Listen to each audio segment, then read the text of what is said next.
So, you think your kid needs braces? I'm Adrienne Stein, and on Raising Me, we are exploring all things ortho with Dr. Meg Dombrowski, also known as Dr. Meg, with Embrace Orthodontics.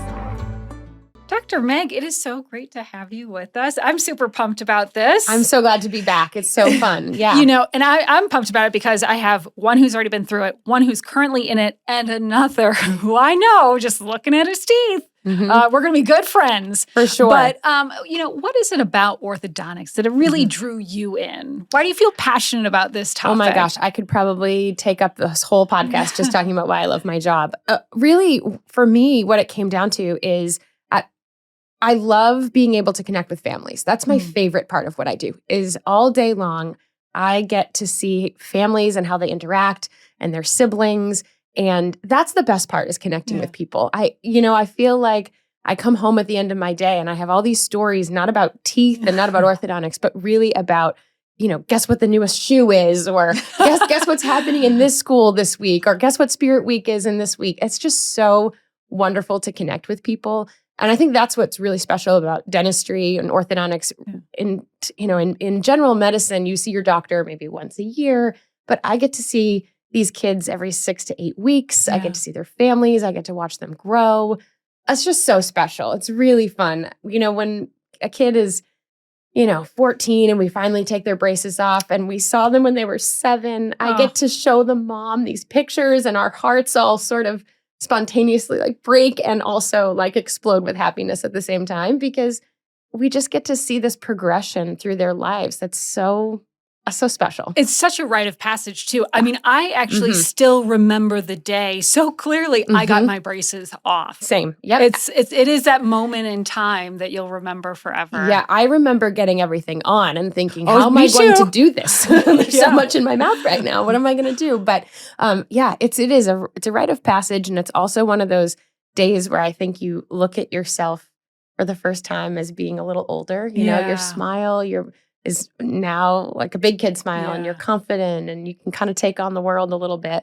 So it's a really cool day. We try to make it really special in our office as well. And to watch the kiddo flash that smile to their parents for the first time, as you know, because you've had some that go through it. Great. That's like a really special moment. It's a goosebump moment. I remember it when my daughter came out of the room without her braces, and it was like, as a mom, my heart dropped because she looked like such a big kid. I know. Did you have the headgear and all the things? I had all the things. For sure did. Yes. I had all the things. Honestly, I think that helps connect with my patients sometimes, because I had some pretty aggressive orthodontics as a kid. And so when I have to treat them with something similar, I can really say to them, listen, I went through this too. Yeah. And just recognize that it feels like a lot at first, and I sort of tell kids, almost like when you get a new pair of shoes, they feel a little uncomfortable, rubs a little bit weird sometimes. Everything feels bulky and weird. And after a few days, a few weeks, it starts to feel normal.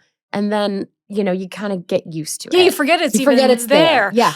So just a little backstory. I had a Herbst appliance. I don't even know if they still do those before then having braces. Yeah. Oh yeah. It was a mouthful.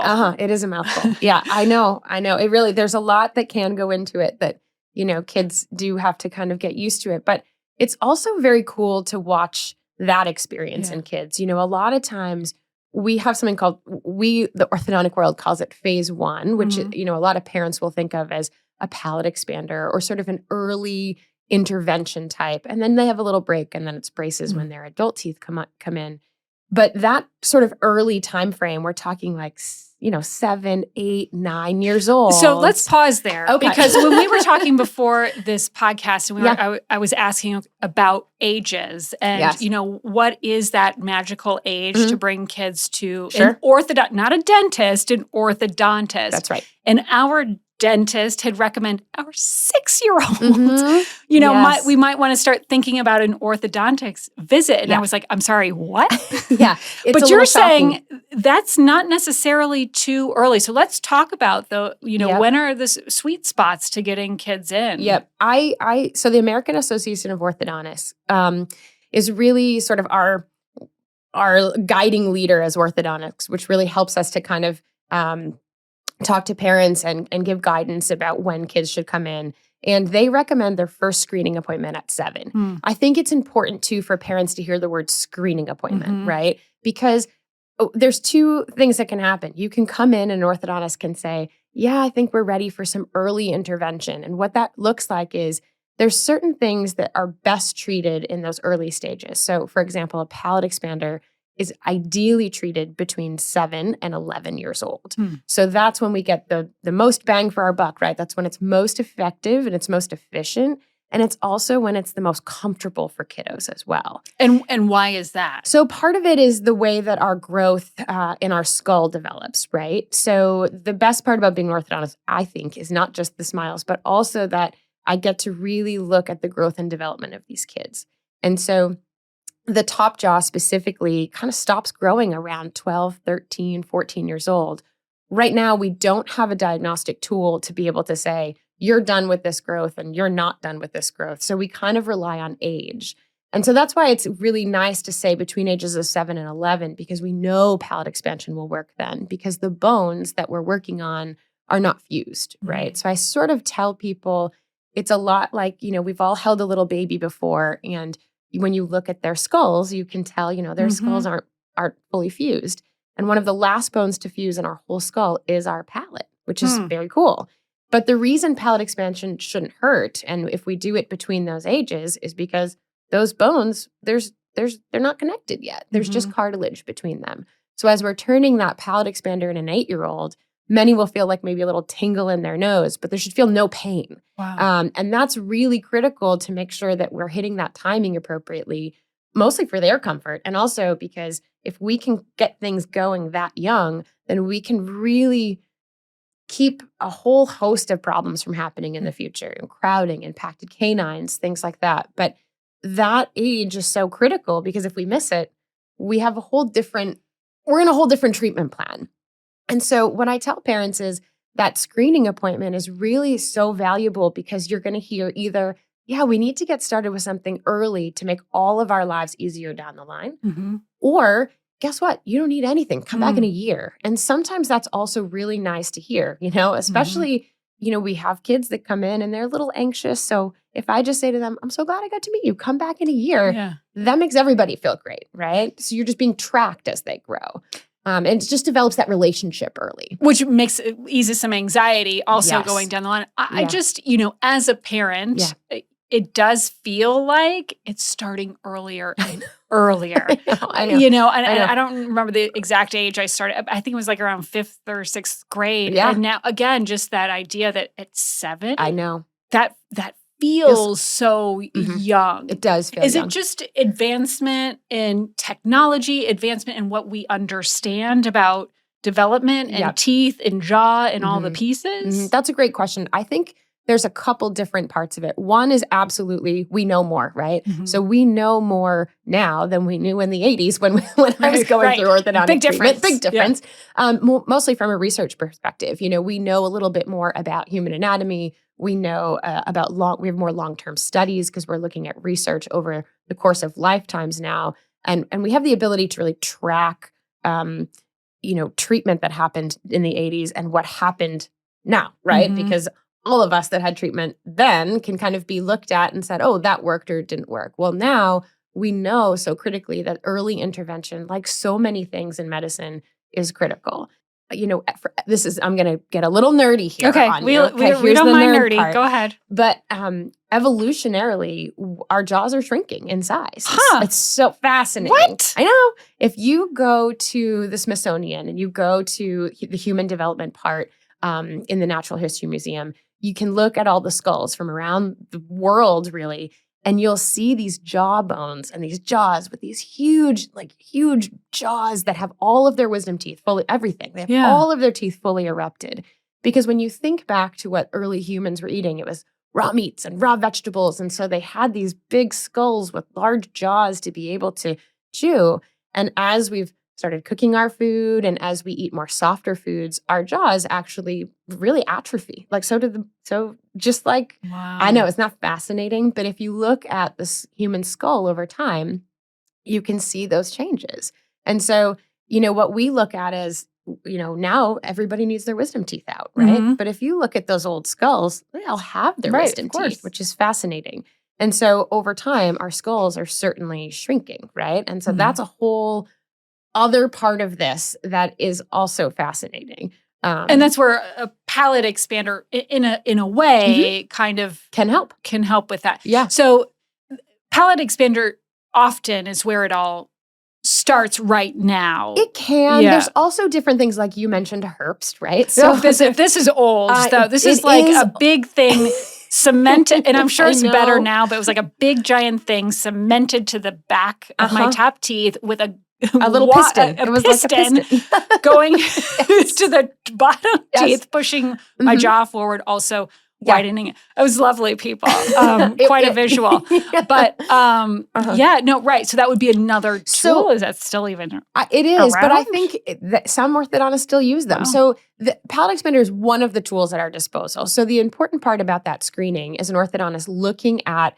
the kiddo and saying, oh, you could benefit from a palate expander. Or sometimes we have kids that can still benefit from headgear, right? Yeah. Or we have kids that have that too. I would call what a Herbst is a class 2 corrector. So, and many different orthodontists use different types of class 2 correctors. And, Herbst may not be the choice right now. It's fine. It was a long time ago. But the reason that all of those are important is because all of those things are growth modifiers. Mm-hmm. And so that's really what that early stage is helping to sort of modify growth so that we can make things easier in that second round, right? Mm-hmm. So whether that's bringing that lower jaw forward for a kiddo or making the top jaw bigger with a palate expander, for example, or sometimes it's helping to bring the top jaw forward with, a headgear called a protraction headgear. Mm-hmm. Those things are all sort of growth modifiers. So when we're young, we can really help that to make a difference later. And I think that age group is also, man, they're so great to work with because they just want to please everybody. Mm-hmm. Like if you tell an 8-year-old you've got to wear some headgear, they actually will do it. But if you told a 12 or 13-year-old, big difference. You've got a big problem. I've got a 12-year-old at home. I would not want to have that conversation. Yeah. But it's so the palate expander. There's often a phase 1 and a phase 2 is what it feels like right now. Yeah. So I think too, it's funny because my best friend and I were talking about this. I swear she had orthodontics for 6 years when we were growing up. Same. Straight. Yeah. Straight. Yes. And that looked like, I remember her in 5th grade, coming into 5th grade with braces and a whole bunch of things on her teeth and me thinking, oh my God, she's so cool. She has all these things on her teeth. And she literally didn't get everything off until I think we were sophomores, not like right before. Yes. We're in prom season. I can relate. Yeah. Yes. So that was sort of, I think, an older model is that we treated early and then threw that mixed dentition into the permanent dentition. And now really we have that phase 1 where we do that early intervention. And then what's great is there's a little pause. Mm-hmm. And then we wait for those adult teeth to come in.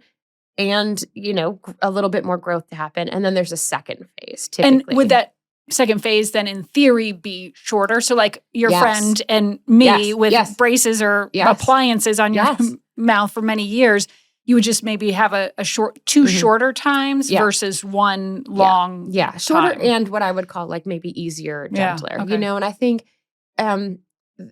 when you look at sort of the history of orthodontics, it's sort of, again, a nerdy topic, but a lot of us in the 80s had teeth extracted. Mm-hmm. And so my friend was one of them. She had 4 adult teeth extracted so that everything would fit in her mouth. And now we really, sometimes that still does need to happen, because there's just a small little mouth and a lot of teeth. Yeah. And that's just not possible to make everything fit. But critically now, we're looking, and orthodontists and dentists also are looking at the bigger picture in terms of, airway and our mouths and the structure and our tongue space and the space for our tongue in relation to where it's positioned in our mouth so we're able to breathe better. And so we try really hard not to take out teeth and shrink that, right? We want all the teeth to fit, and we also want everybody to be able to have a really healthy bone structure and gum tissue. So we call it periodontium. And to me, that's the part of this that matters the most, is that we're really trying to make sure that we're affecting their long-term health and growth, not just the short term. So it's not just about, I'm going to make these teeth look pretty. We're really thinking about the whole complex, Well, I think about speech. You're talking about the tongue and teeth and all of that too. So it really is, it's beyond just making sure teeth are looking good. It really can impact other parts of your mouth. Yeah, there's a lot of research that's coming out and has been out. Many dentists have actually started to look into this a little bit more as well, especially in our area here, where they're kind of into like sleep dentistry or sleep medicine. I don't know if you've heard about that part of it, but a lot of that comes back to there's some evidence that suggests those of us that had some teeth extracted when we were younger, our arches are smaller and our tongue doesn't have space, so it's actually affecting airway and maybe even some sleep apnea. Oh, interesting. It's really interesting. And so as that research starts to evolve and come out, orthodontists are looking at that saying, okay, how can I make sure that I'm not doing this? Like, how can I make sure we're keeping all of these teeth in our mouths? How can we make sure that we are doing the best for each individual case, right? Each individual person.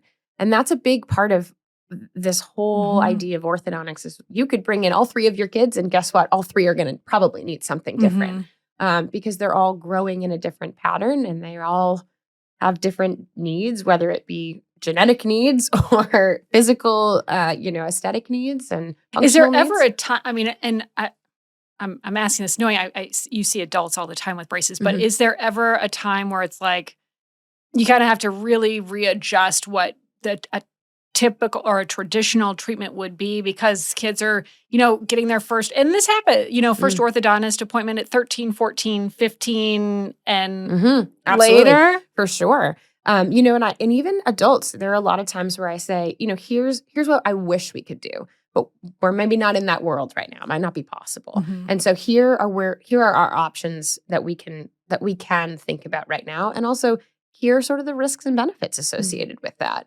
I kind of tell my patients a lot, my job is truth serum. Like, I'm just going to tell you everything I'm seeing. And your job as the patient is to say, yes, I want to do that. Or, is there a way that we can think about, someone might say, I don't want to do that. And I'll say, okay, well, here's another option for us. So I think that's the other part of our job is to really meet the patient where they're at while still trying to achieve, relatively stable goals and aesthetic goals, orthodontists we're a little bit of perfectionists also, which is great. It's very fun unless you ask my husband, then it may not be a problem. Super fun to live with a perfectionist. But that's again my job is to say to them, here's where we're at. Here's what we can expect clinically out of this if we go with this route or another route. So back in the day, it was you had braces all over your teeth, metal mouth, obviously. I'm sure you've heard that term, but that's not necessarily the case anymore. And so, let's talk about some of the different options or alternatives to braces and who might be best suited for what. And what comes to mind for just speaking from my experience with, my son who's currently in the middle of it. Yeah. We needed something affixed to his teeth to make sure that it was happening. Yeah. Whereas, other kids, my daughter, for instance, I think could have maybe had something else. So talk to us about the different options and who's best suited for what. Yeah. So, of course, we have our traditional metal braces. Many orthodontics also carry what we call ceramic or clear braces, and that's an option as well. So that's still a fixed, meaning it's glued on there. Yeah, right. They can't take it. Well, they can take them off, but we don't want them to take them off. And those are the options that we would call fixed options. There is also an option called lingual braces, which means it's braces on the inside of your teeth. So when you're smiling, you can't really see them, but they're on the inside. Those work well because they are certainly glued to your teeth, so you don't have to worry about taking them in and out. And they're aesthetic, but they come with some discomfort because, as you can imagine, your tongue is on the inside of your mouth. So if you had braces, it hurts on the cheeks sometimes, and there can be pokey wires. The lingual braces are on the inside. So, but some people prefer that. There is also clear aligners, which most people know of as, Invisalign. Mm-hmm. Invisalign's probably the most well-known brand of clear aligners, but there are also many other brands of clear aligners that orthodontists might use as well. And so those are a series of, clear plastic retainers, and each one has a little bit of movement in them. So when you switch them out, it very gently moves the teeth towards the ultimate goal. And so that's really getting into the world of what I like to call digital orthodontics, because I treat a lot of Invisalign at my practice, and I treatment plan and painstakingly develop these and these cases over months and months. And then Invisalign, I'm an Invisalign provider, will send me all of the little trays, and we'll give them to the patients, and they wear them at home, right? They're supposed to wear them as close to 24 hours as possible. So to your point, what I like to tell people is they're equal and opposite in responsibility and benefit, because braces, they're on all the time. Right. You don't have to worry about them. They're stuck onto your teeth, which is great. But the downside is you have to be careful what you're eating. You really have to be careful not to break them. You also have to be really, really careful to brush around them, because those braces are like little, that's like plaque, love to live around them. And those can cause some permanent stains on your teeth if you're not really good at brushing and flossing. On the flip side, Invisalign's great because you can take it out. So you can eat whatever you want. You can brush and floss normally. The downside is you can take it out. My vision is it wrapped up in a napkin and thrown into the trash. Right. I will just, and every kid is different for sure, but that's why we. So exactly. So we go through a lot of, so Invisalign or clear aligner therapy has come a long way. I mean, if you told me in residency what I could do with clear aligners that I'm doing right now, I probably would have laughed and said that's not possible. But it's really come a long way. So I would say probably 80% of kids and adults can have clear aligners as an option. That being said, there are, of course, things that would preclude them from being able to do that. So in our office, we're having a lot of conversations about you're a candidate for either of these. So now let's have a hard conversation about what's best for you. Yes. And I say to everybody, this is a conversation for you and your family, you and your parents to go home and talk about and make sure that you are making the best decision for you. My job is to give you a beautiful smile, and I can do that with both of these modalities. Your job is to decide what's the best thing for me personally. Because we have some kids that they really value their popcorn. And they really want to be able to eat whatever they want to eat. And so they will latch onto that Invisalign and say, I will do this because this is a value to me. And sometimes one of my favorite things is when a parent's like, I don't know if you can do it. And the kid, teenagers are like, yes, I can. Yeah. It like emboldens them to prove to their parents that they can handle it. But you're right. There is a wrapped up in a napkin, thrown in the trash can aspect of that.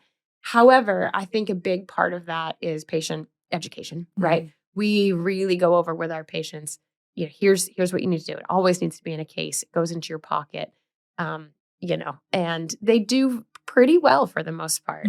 Fascinatingly, our young male patients actually do better than our young. I know. I say it all the time. I know. So I'm sorry. I didn't mean to sound so shocked. I know. I say we often are shocked in the office. Most of it, I think, this is my anecdotal thought. And we shouldn't be judgmental. We shouldn't be, I know. But our male patients between the ages of 12 and 16 really get a bad rap. But with Invisalign, they do very well. Oh, that's awesome. I think it's because they have pockets, actually. Which sounds funny, but they eat, they put their Invisalign in their pocket, they're done eating, they take their Invisalign out, they blow the lint off, and they literally put it right back in. Whereas our female patients are a little bit more cautious, and when they take them out, they wrap them in a napkin because they don't have pockets, they put them on a table. Next thing they know, they want to go brush everything and clean everything, but they don't have time, so it stays in the napkin. And then someone comes and throws it in the trash can. It's really fascinating. Yeah. It's very fascinating. But overall, it seems like a pretty good study you did there. This is my anecdotal research that I get to do every day. Yeah. I mean, let's be real too about the cost. And for families who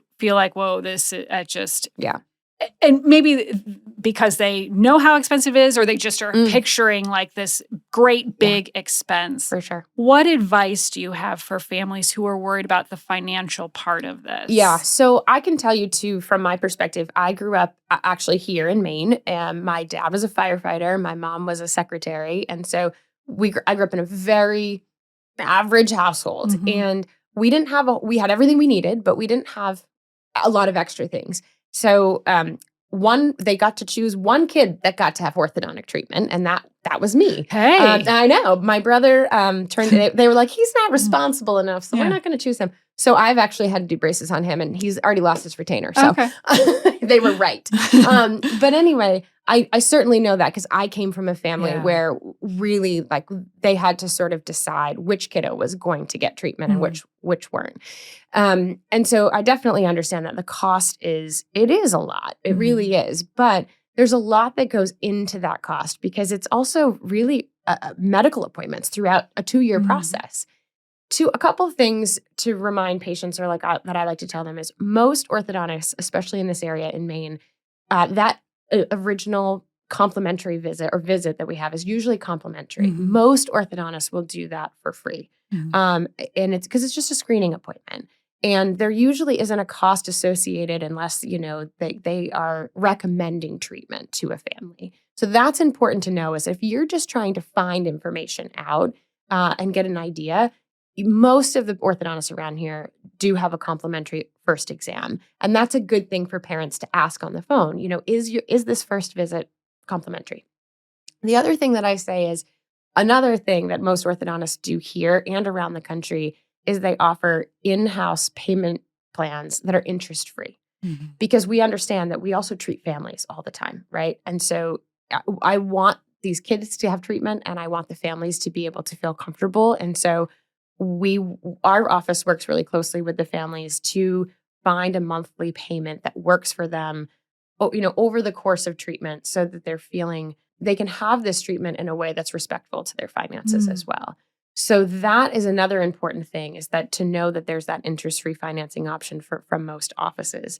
The other thing that I like to remind families is your HSA and your FSA can be options for you too. So you can use some pre-tax dollars that you can set aside and use that towards orthodontic treatment. And so we'll have many families that will come in towards the end of the year and say, I'm setting aside my HSA. Do you think we're getting close? And so we'll be able to sort of let them know, I think next year's the year, so that they can start building that to help them because that's also pre-tax dollars that can really be helpful when you're planning, especially if you have multiple children. It's a big deal. And that's the other thing is most orthodontists, I love treating families. That's what I love to do. And so it's important for us to recognize that we want to help the families individually if we can as well. Because if you have 3 or 4 kids in treatment, we've got to do our best to help you. That's on us to do. So, but you're right, it's a huge cost. If there was one piece of advice, we've talked about so much good stuff today. I know so much. If there was one thing that for us as parents we should know or we should do, what would that be? Can I give 2? Yeah, okay. Of course. I'm going to give 2. Yeah, of course. The first one is, I would say, go with the recommendation from your dentist and also feel free to, ask around to other parents too. When did you take your kiddo in? Did you know that you had to take your kiddo in? Because then you'll start to hear, oh yeah, that happened to me too. I had to bring my 7-year-old in. But I think just going and having those initial screening consults is so important because you're fact finding at that point. So when that dentist tells you at 7, don't be scared. The orthodontist is really nice. That would be my first piece of advice is get that kiddo in, let them feel comfortable with the orthodontist, have an early screening. That is a big ticket. The other important thing that I would say is I think as parents, we carry a lot of our own past history with us into a medical appointment with our kiddos. And I would say, just know, as we've been talking about, orthodontics is very different than it was in the 80s. We tell people all the time, we actually our expanders are 3D printed metal now. Wow. That's like something I couldn't even think of when I was younger, right? And so it's such a different process. And so a lot of us come with this like, oh my gosh, I was in braces for 6 years, or I remember that pain, and I would say to parents, try to hold that piece back for yourself, and your kiddo's experience will be different. It's like a kinder, gentler world now, especially in orthodontics, and just allow them to find that journey on their own. Take your own, negative 80s experience out of it if you can. There were a lot of negative. Let's go back to the hair for a moment. Yeah, totally. Yeah. But that would be probably one of those important pieces that I would offer. Dr. Meg, thank you so much. This was awesome. Yeah. I also want to mention we will have more resources on our website, wgme.com/raisingme. Dr. Meg. Awesome. Thank you. Yeah, so great. Thank you. I got to tell you, one of my very favorite parts of this conversation, which I just enjoyed overall, was the personal story that Dr. Meg shared about her parents and that they had to pick only one of the kids to get ortho when they were growing up. And it was her. I'm really just grateful that she shared that. Ortho, it is expensive. I'm right in the thick of it right now with a second of 3 kids. And as she talked about, there are ways to work through that. And just a couple other, key takeaways overall, that these early screenings are important. I am telling you, I almost fell out of my chair when the dentist suggested taking our 6-year-old. 12-year-old is still currently in braces. Well, come to find out, it is not that outrageous at all. And now it does make more sense that it could very well be preventative, avoiding much more invasive treatments down the road. So, I don't know. So much has changed since the days when those bulky metal braces were the standard. There are so many other options to fit whatever's best for your child. And as Dr. Meg said, it is a much kinder, gentler experience. Thank you so much for listening to Raising Me. Thank you to our sponsor, Maine Health. I'm Adrienne Stein. This episode is edited by Megan Littlefield and produced with Nate Eldridge. Please follow Raising Me wherever you get your podcasts and consider a positive rating and review so others can find this message. Wherever you are, I hope you learned something new and get to take a little time for you.